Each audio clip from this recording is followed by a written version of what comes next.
Morning, everyone. Thank you for coming along today. Today I'll be talking about our experience with ProQuest Ebook Central integration in Alma, how we grappled with it, what were some of the issues that we had to go through, what were some of the solutions, and where we are at this moment with this integration in Alma. So briefly about Sturt University, we are multiple campus libraries. We have got 6 major campuses in regional New South Wales, and we also have some study centers in major capital cities like Brisbane, Sydney, and Melbourne. We also have some partner institutions within Australia and also overseas. Majority of our students are online students, so our collection has been increasing rapidly in the last few years, and it's almost half and half at the moment with P.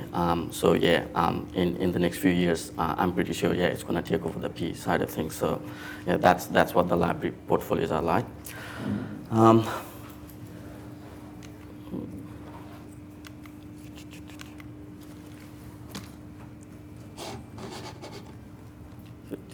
Oh, yeah. Oops, a bit slow. Oops. Yeah, that's where I want. So, okay. All right, one more. Looks like the system's pretty slow.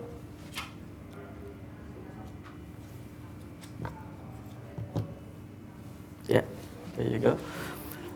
The ProQuest Ebook Central integration was released in February 2018, and when it came out, we thought, okay, that's good. We can use the integration to upload our ebook holdings from ProQuest Central. Yeah, that's a good thing. Why? Yeah, it's gonna be very, very slow with pictures.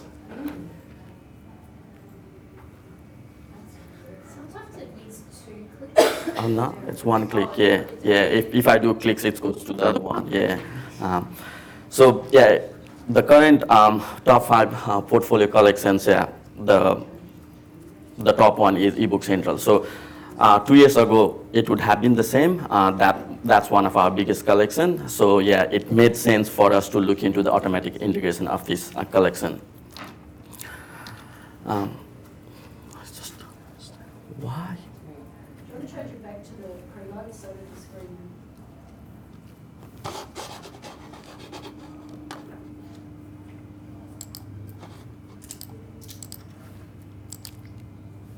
Yeah, mouse works faster. I don't know why.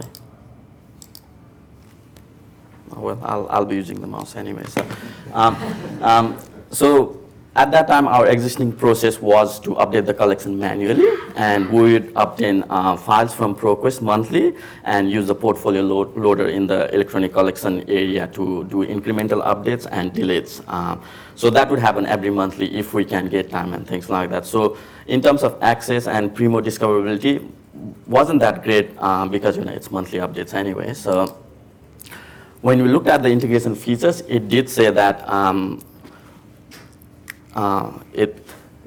it removes the need for human intervention, right? So that's what we wanted. So automatic thing, yeah, okay, let's do it. Yeah, why not? Yeah, they do, great words in there, right? And we started looking at it in Sandbox. As soon as I set up the integration, it failed straight away, right? And it kept on failing. We raised a case with them early last year, and they said that it may be related to a known issue already under investigation. They knew about it, right? So yeah, we're thinking, okay, it's going to be fixed soon if they know about it already. If you look at the number of times we ran the jobs during May and June last year, so it failed so many times. They asked us to do a few modifications in our integration, and they did few things from their end as well, like re-indexing the collection, modifying some of the other details as well. And they would say that it would be fixed in the next monthly release. They kept on saying that, but it would not get fixed. And we are into 2019, right? Almost a year. And yeah, February 2019 it still failed 6 times. Finally, it was only in March 2019 that it got fixed. I'm not so sure if it was to do with us only or it was widespread, no idea, because not a lot of institutions use this integration at the moment anyway. There's only a handful of them that's using this integration. And the job ran successfully, like, yeah, finally, right? Yeah, March 2019, that's almost a year after we started trying it. So what were some of the things that we came across in Sandbox? Straight away, it created 34,000 plus technical PO lines, which went into review, right? How did you handle? Because, yeah, I tried running a job and closing them, but you can't, so there's no job for that one. You can bulk cancel the PO lines, but it will get created again if you run the job again, because it thinks that the portfolio doesn't have a PO line, so it will create it again, right? You can close the individual PO line by clicking order now, but would you want to be going through 34,000 plus PO lines like that? No, you don't want to do that, right? And I found somewhere that Exlibris mentioned that PO lines would follow the library's workflow according to the rules set up in its environment. But no idea, our acquisition team didn't know about it, I didn't know about it, what rules and where. Ended up finding that it was the purchasing review rules, right? So we have never used those ones. We always had manual review and all those things. So what it would do is, once you set up the review rules, those technical PO lines would be automatically sent into auto packaging, and then it would get closed by the overnight packaging job, right? So it's good. I tried it a few times in Sandbox, and then yeah, it was working fine. And we're kind of finally satisfied to an extent, and we decided, okay, let's move on to the production, right? Moment of truth, like a D-Day, like, when you run the job. The first thing was the job did run perfectly, right? It finished the job. It took almost 19 hours, but yeah, it did do it. Some of the things that happened was it deleted almost 5,500 portfolios, but added 5,500, almost 6,000 new portfolios, right? But it wouldn't give what portfolios it would delete. You have to wait next day to go into analytics to know what door, but you don't want to do that, right? Another thing was those technical PO lines did go straight into auto packaging. That's, yeah, even better, right? That's what we wanted with the review rules. But there is always a big but. And there were lots of issues which we had to troubleshoot, and it was like peeling onions. One of our acquisition staff would say, like, it's like peeling onion to get answers. So let's look at some of the issues that we came across. The scheduling was problematic for us because with the integration, ProQuest provides the file every Wednesday. We don't know what's included in that file. And the Alma weekly integration job can be automatically run only on Monday morning, right? We can manually run it whenever we want, but that beats the purpose of being it automatic anyway. But we didn't know what files and all those things. Why it was problematic for us was because we do add titles into Alma as soon as we purchase or make an order, right? So that we can give access to students in Primo. But because the job runs on Monday and then the file only includes the last Wednesday, what we found was that it would not be including those titles, and when the job runs, it would be deleting those titles because it's not in the file. And one thing was the delay was not going to work for us, and then the files, portfolios were getting deleted. So we needed the job to run as soon as the file became available. They did say Wednesday, but we had no idea when, what time, right?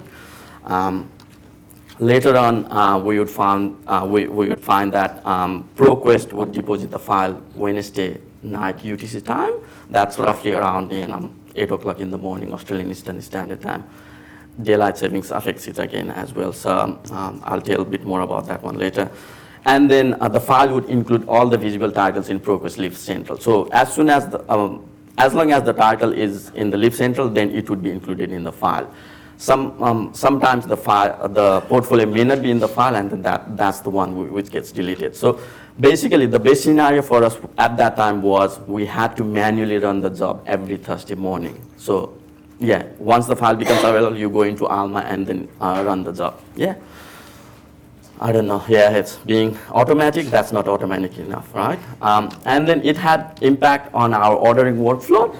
We do most of our ordering from Gobi, and it's particularly with ProQuest ebooks. There is a turnaround time for 3 days. I don't know whether it's specific to us. We've been liaising with ProQuest and Gobi for a while. they still haven't been able to sort it out. So it usually, you go into Gobi or put in an order, it almost 3 working days for it to appear in the ProQuest Lib Central. So if you run the job, and then if the file is not, the title is not in the Lib Central, then it gets deleted. So that means we had to restrict our Gobi ordering to Thursday and Friday, so as to be, for it to be available by Wednesday when the file gets generated. Very inefficient.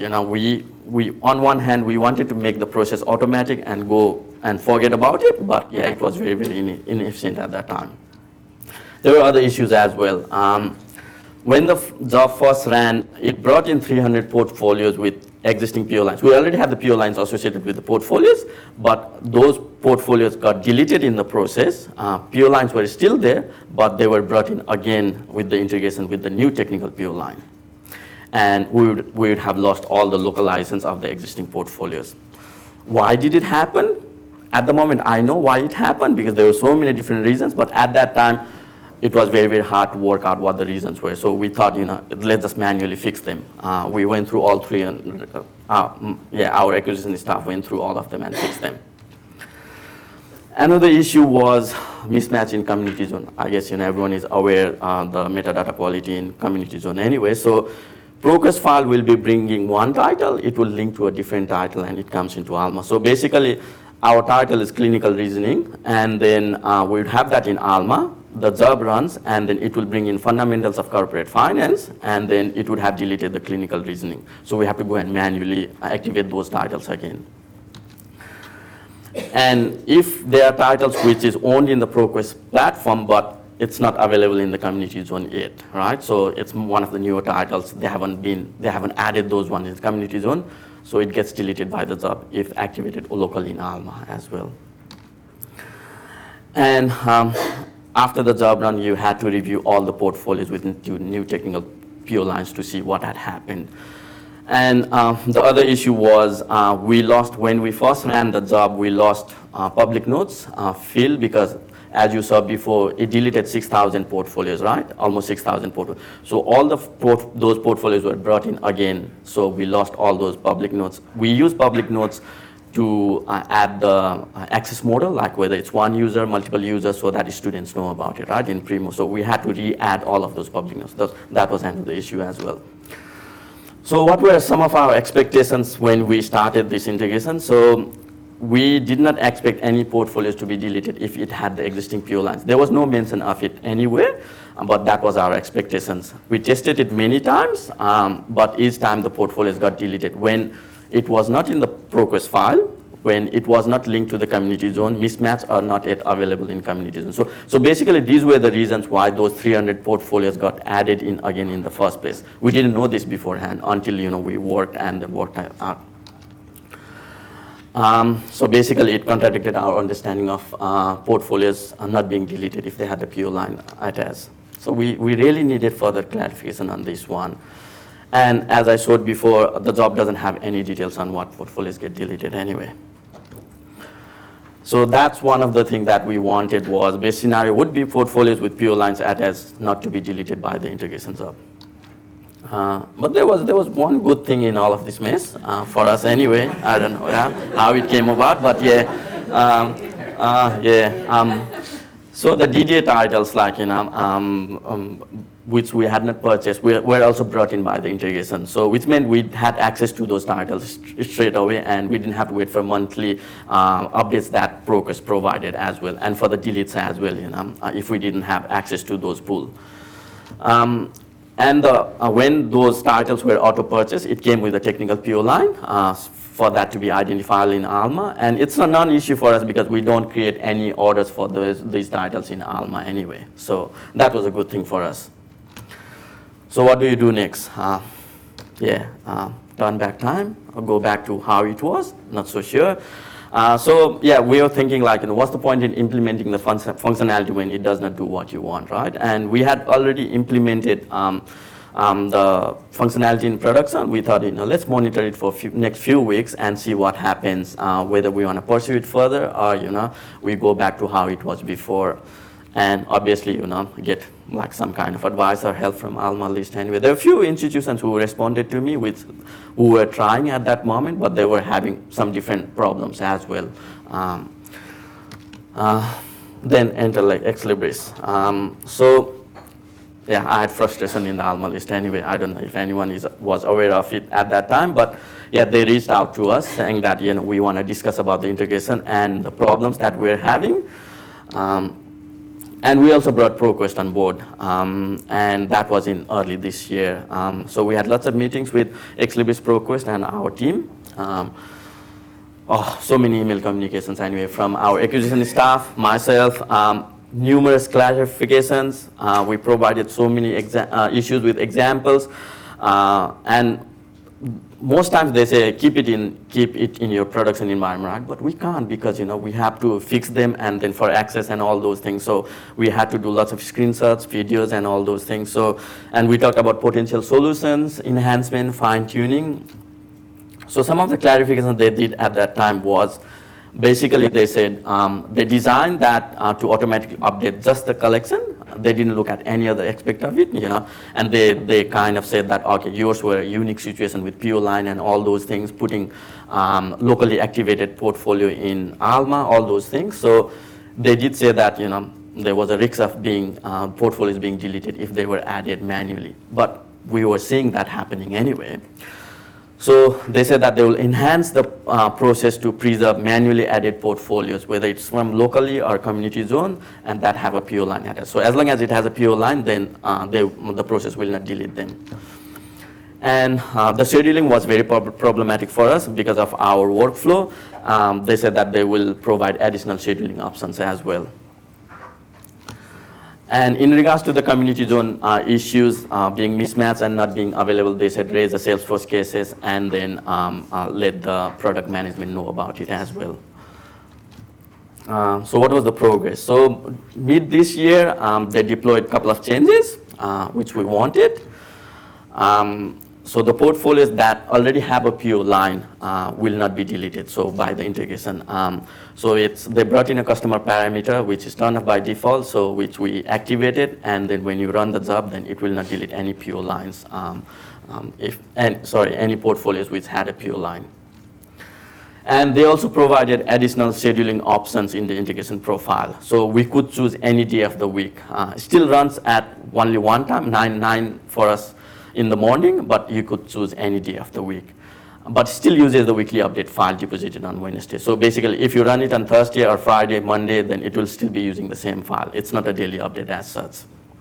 But it's better than what it was before. Did we see better results after that? We ran the job after enhancement, and it was the best so far. We still had some issues, but yeah, portfolios didn't get deleted at that time, which we wanted to keep in our collection. Yeah. But it's still continuing issues with mismatch with the community zone. The details in the job report for the deleted and activated portfolios was still not there. And then we're asking the questions, was the process beneficial to us? I think I would like to say yes, but not as happy as that the figure. I think I might have to say maybe, because last couple of weeks there were some more issues on that one. So yeah, I still haven't had time to look further into it and why it happened. Until last couple of weeks, it was running fine since for the last few months anyway. So yeah, I prepared these slides for Igloo. So at that time, yeah, yes, but I think I'll go maybe at the moment anyway. Definitely, it's less time spent managing the collection, so we don't need to like do the loading and all those things manually. We get weekly updates instead of monthly updates, and then we have instant access to the DDA titles every week as well. We like to think that it has improved engagement with our students because they can access the titles quicker and not have access issues with the titles that we have lost. But still, we need to do weekly monitoring after job run. Still a minimal time spent, but if it was last couple of weeks, we would have spent a lot more time. Still a work in progress. So I do have some suggestions if any of you want to try or look into it. Definitely sandbox first. Do a lot of testing in there, whether it's going to work or not, because we didn't think a lot when we were doing it in sandbox. The only mandate for us at that time was once we ran the integration, whether the portfolios were similar or not, we're looking at the B keys of the portfolios, and it pretty much matched with each other anyway. We thought, okay, integration is helping, right? So, but we didn't think about the pure line side of things and all those things. Public notes. Liaise with ProQuest before setting up the integration. So that was something we didn't know. It was not in the knowledge base. Apparently, ProQuest needed to set up an ebook profile at the end, which it didn't happen for us because it was not in the knowledge base. It's updated now in the article, but yeah, they had to do that as well. Definitely link all the portfolios to community zone. So one of the reasons why we lost all those 300 portfolios could have been that some of the local portfolios may not have been linked to the community zone. As I mentioned, if they are not linked to the community zone, when the integration brings in the portfolio from the community zone, then it gets deleted, or it brings in another one with the new parameter. Definitely need to set up purchasing review rules for auto handling, because you may not have pure lines attached to all the portfolios, so you would want to auto handling of the technical pure lines. And if that's relevant to you, turn on the parameter to not delete the portfolio with pure line. And also do not add local portfolios if it's not required for discovery. If you don't want it to show in Primo or discovery layer, then wait for it to bring, wait for the job to bring the portfolio from the community zone. And definitely need to monitor portfolios after weekly job run, so until you are satisfied with the process. Some of the things to note, as I kind of indicated, so it matches on the B key whenever the job brings in the portfolio. So if there's times when B key changes in the ProQuest platform, instead of updating the existing portfolio, it will add a new portfolio. So that's one of the issues as well. ProQuest has kind of has said that they don't do this often, but sometimes it can happen. Integration will also not look for existing B breaker. So yeah, if the portfolio doesn't exist in your collection, then it will activate the portfolio from community zone along with the B breaker. So yeah, you might have duplicates at times as well. And the technical pure lines are only associated with the portfolios, not the B breaker. They bring in the technical pure lines so to identify they are the own titles by the institutions. That was their explanation of why they added the technical pure lines. Some of the further enhancement that's coming, so they are working on the capability to run the integration daily. So there might be daily updates, which would be better. And they will look at improving the details on the deleted titles on the job report. So at least you know what gets deleted when the integration runs. And they're also looking at adding the subscription title, which is not relevant for us because we don't subscribe any titles through ProQuest platform in terms of ebooks.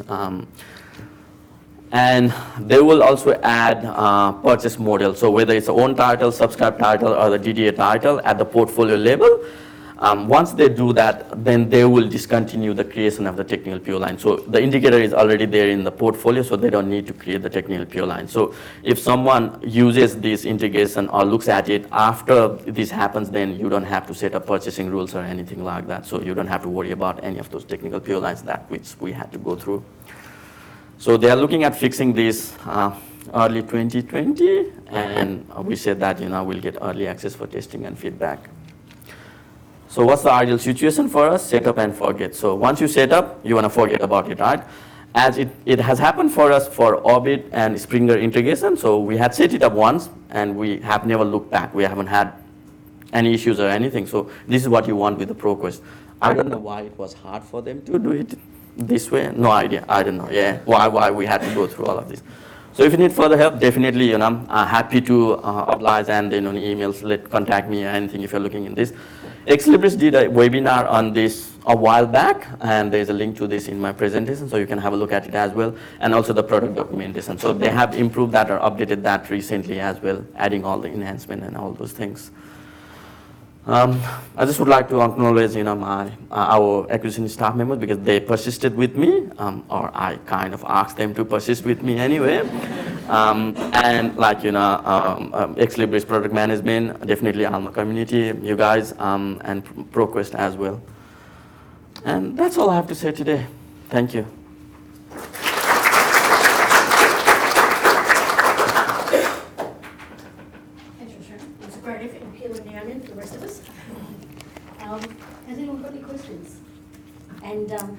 going to repeat the questions so that they're available for people who are struggling? I can go to him, Dave. I'm just curious about the, because a lot of the integration work is revolving around the community zone. Hmm.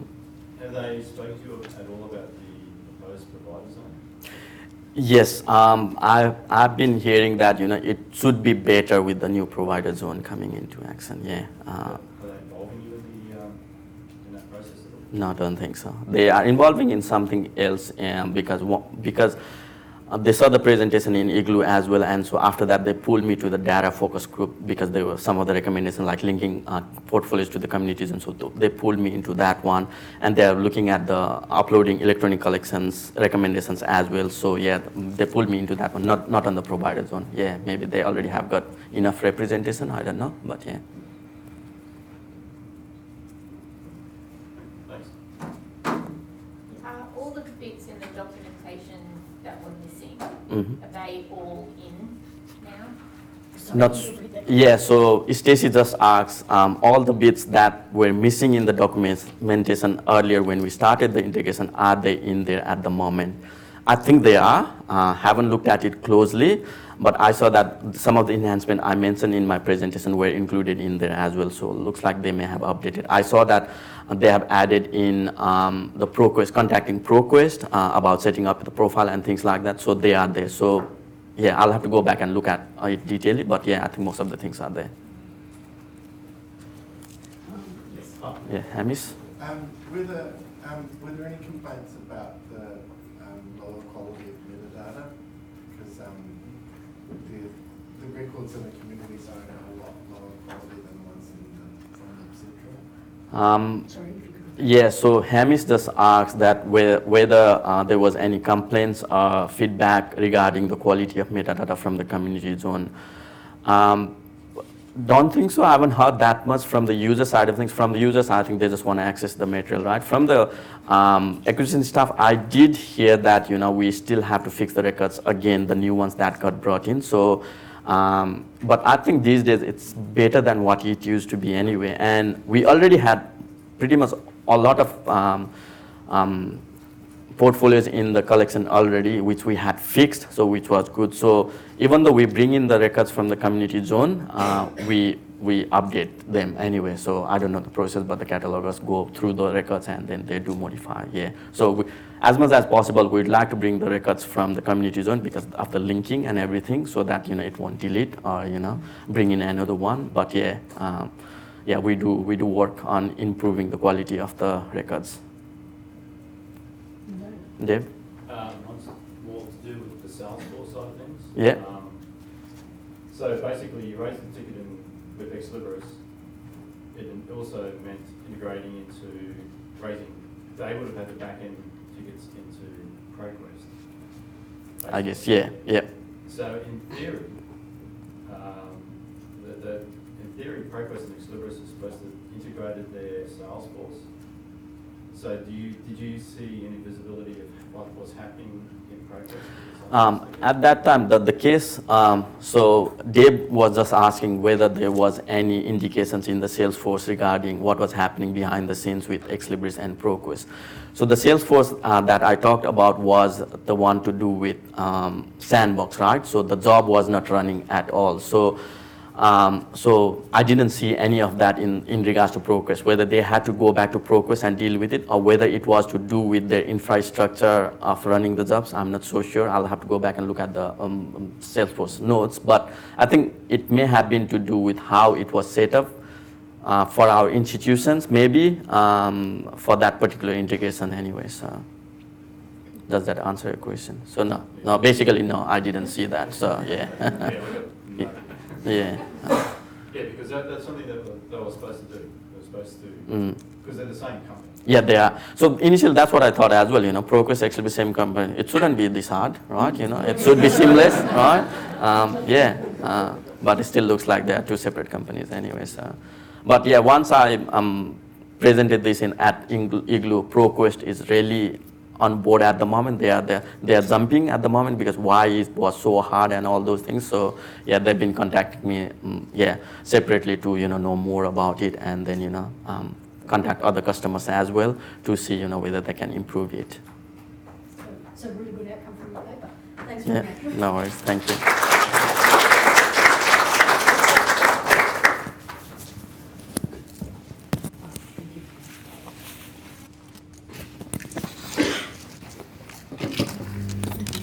Pop it back to, yeah, thanks. Which one is it? It is alternative holding comparison. There is not there? Karl Lehtonen and Derek Chan. It's not there. Okay. Is there? Maybe you can fix What it. are you working with? Sorry, can I get you to come up and just show us which one is it?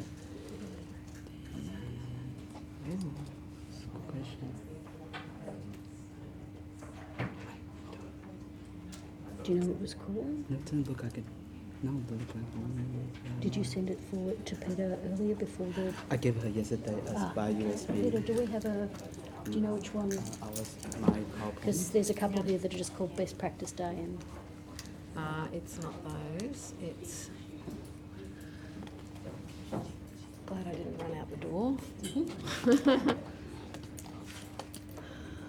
case I didn't copy it across. There it is. Yes. Perfect. Thank you. Oh, actually, let me, Yeah, let's copy it as well. let's just do that for a moment. Yeah. Great.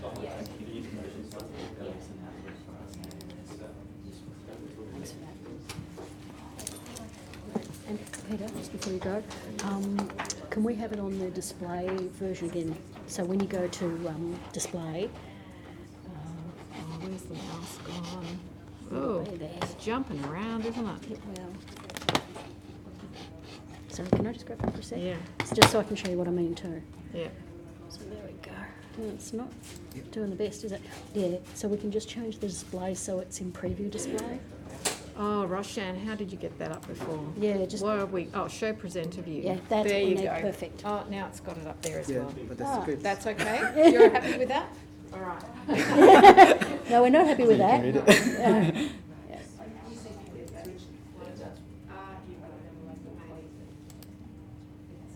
No. No, it's not going to. Let's end that for a sec. And, yes, that's probably it. No? What did you do, Roshan? Because This is why having Harry yesterday made such a difference. it did, yeah. It's kind of gone into Yeah. the computer is fairly slow. This is what I did. Yeah. Cancel that one. Mm-hmm. Was it display settings? Yeah. No. Did you guys go to the slideshow? There, that's, I think you got it. Yes, Yeah. It's perfect. right. Yeah, it's live now, so if you Yep. do the top one. No, you shouldn't have done that. Shouldn't have done that. Whatever that last thing was, reverse. Yep. Can't reverse.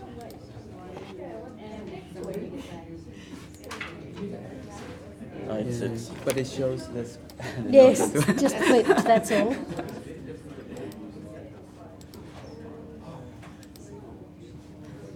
Does it work? where did the other guy go? Yeah, the guy's coming now. Okay.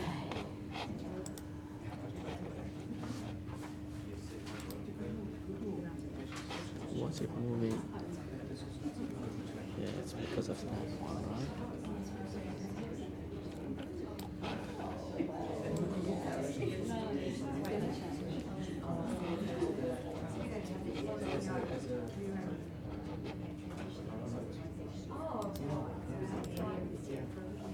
Yeah? Yes, thank you. Perfect. Oh, that's great. Thank you. Gives you a little bit more. Okay, and Derek is Karl going to present with you? Sorry? Sorry, you're Derek? I'm Derek, Yeah. and Karl cannot be here today. Okay, thank you. Okay, we're ready for the next session, which will be presented by Derek Chan, an alternative holdings comparison simple auditing process. And Derek is one of the electronic resource unit leaders at UNSW. His team handles e-resource management as well as the Uganda course readings. And Derek is presenting on behalf of Karl today. Good morning.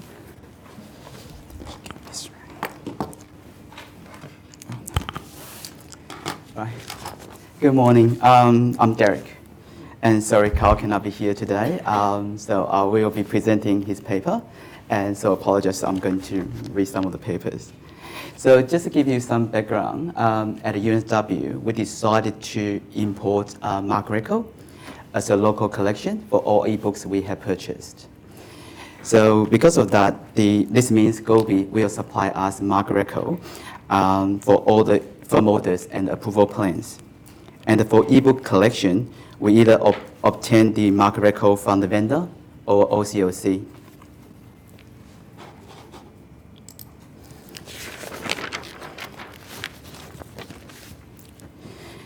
So the reason UNSW Library decided to look into organized auditing was largely due to the merger of eBri and EBL platform into Progress Central eBooks.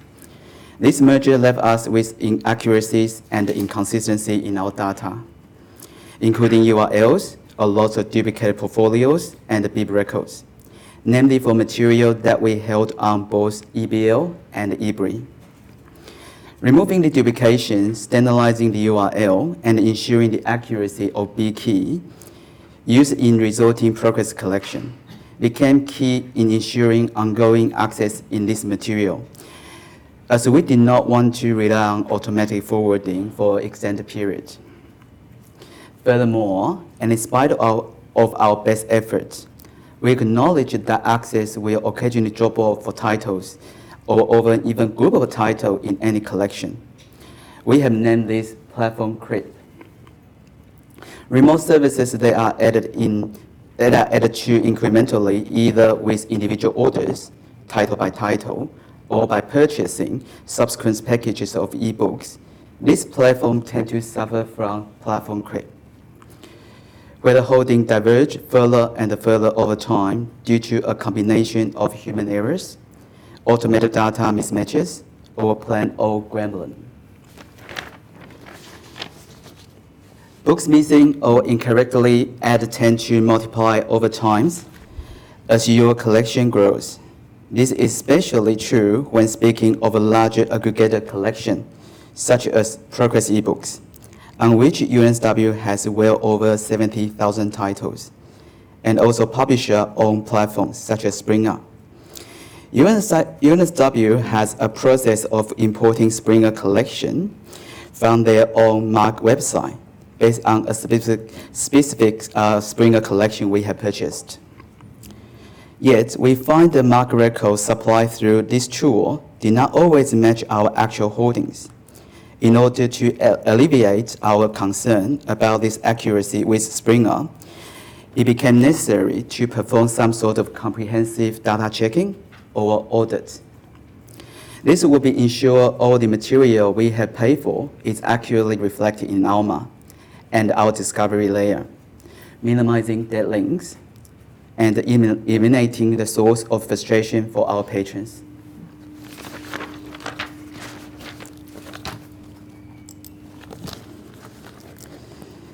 So ALMA has the overlap and collection analysis tool.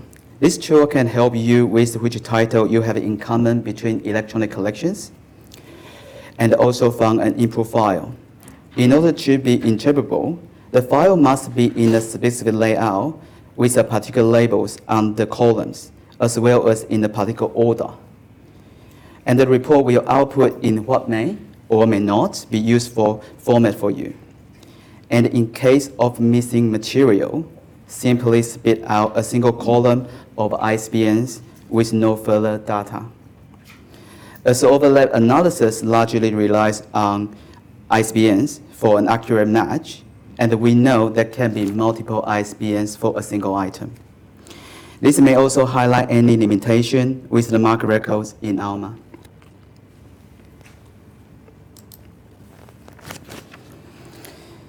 So UNSW wanted a method of data comparison without the bottlenecks and the tight data formatting required by overlap analysis, but without reinventing the wheel. Simple VLOOKUP on the parser parameter or URL were chosen for several reasons. They are easy to visually check errors, inconsistency. Excel content built-in functionality for removing or highlighting duplication. And in using URL or parser parameter, there are less formatting concern when it comes down to a mixture of letters and numbers that you will be sure to understand if you ever try to enter 30 digits in Excel.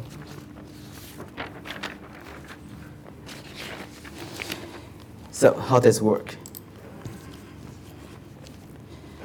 So Alma provides extend export functionality, an export of a portfolio within that collection, which gives us a spreadsheet of relevant BIP record with identifier and URLs.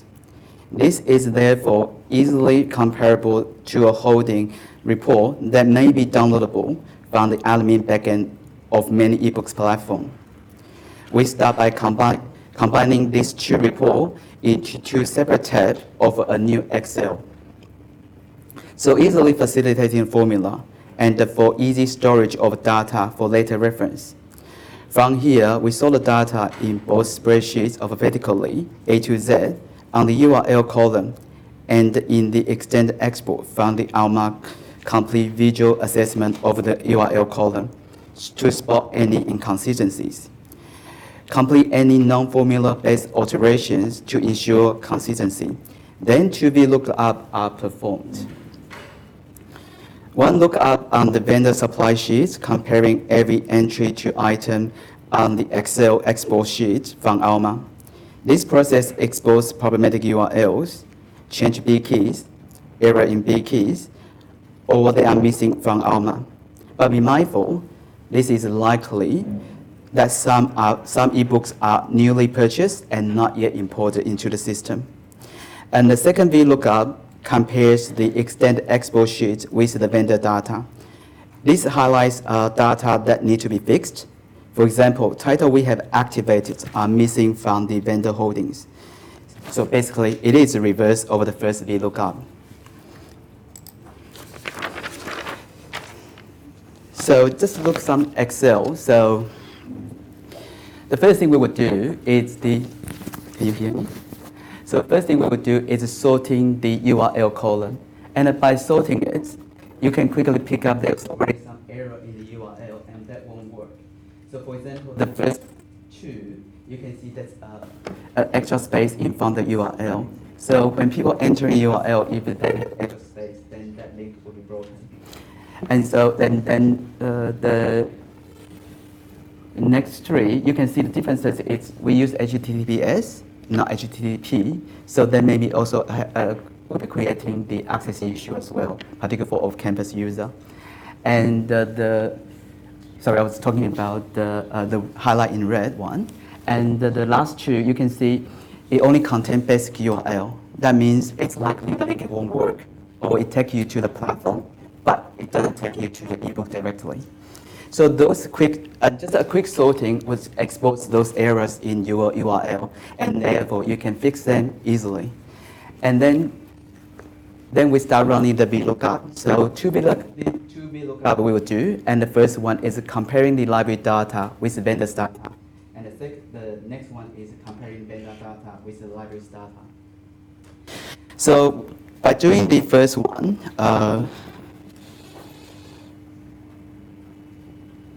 so this non-match record, which is those two, and they are highlighted in yellow, those ones are the record that are appearing in our system, but not in the vendor record. So the reason why they are unmatched, so first of all, are the URL correct? Are correct? Are we supposed to have this title? So if we do, maybe we should claim from the publisher, the vendor. If we don't, then we should remove them from our system. And the green one, the record, that the B key or the identifier, it looks really long, it's a bit unusual. But actually, if you do VLOOKUP, it actually matches the vendor data. So actually, it's correct. You know that one is working. So sometimes a quick sorting to see the differences will have a quick spotting of the errors. And the last one, which is the second VLOOKUP we run, is for comparing the library holdings. comparing the vendor holdings with our ALMA record.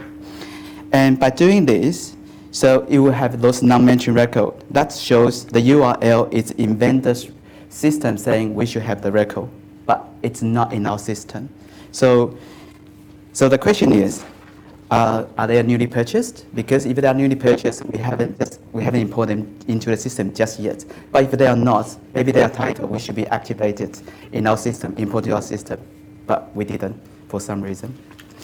So running the two middle up does expose those errors, and we can fix quite easily. And just want to say, Karl just want to remind me saying it looks complicated, but actually quite straightforward. So now let's see what Karl has to say by doing those comparison. So in both instances of data differing, the best course of action is to change your local system, match the vendor B key or URL, so further mismatches on the future audits are minimized. Errors that can be rectified can be either followed up with the vendor and fixed at their end if appropriate, or removed from your system entirely. Saving the report for the future reference will help you with diagnose issues between audits, and the past report may assist you when approaching vendor with access issue. And we know that sometimes the vendors' holdings may not be accurate as well. So having that as a history, so why you turn it on and go back to the report you saved before, sometimes you can argue with the vendor, negotiate with them saying, a few months ago, I do have the title and in your report, but now it disappeared. What's the story? Ooh.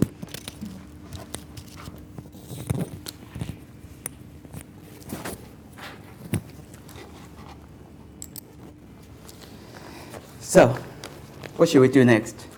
Fix those records first. And after that, after fixing the issues, we can reflecting on the process. What happened? Is anything to learn from the error in the data? Is there anything team need to do differently? Does the source of your local data have issues? Are there problems with the vendor provided data? So to begin with, we run these audits every 3 months on the key ebooks collection. But we found over time data quality improved, and therefore less frequent auditing needed. And side benefits of this processing, that is eliminated our manual checking on the URLs for ebooks.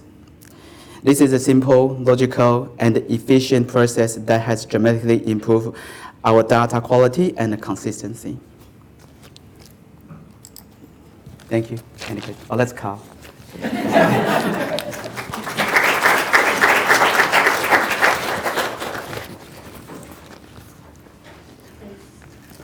much. It's very impressive to see so much attention to detail, and it's always important that that gives you such a good outcome. Oh, thank you. Yeah. Does anyone have any questions they'd like to ask? Stacey? Hello. And please remember to repeat the question. Yes.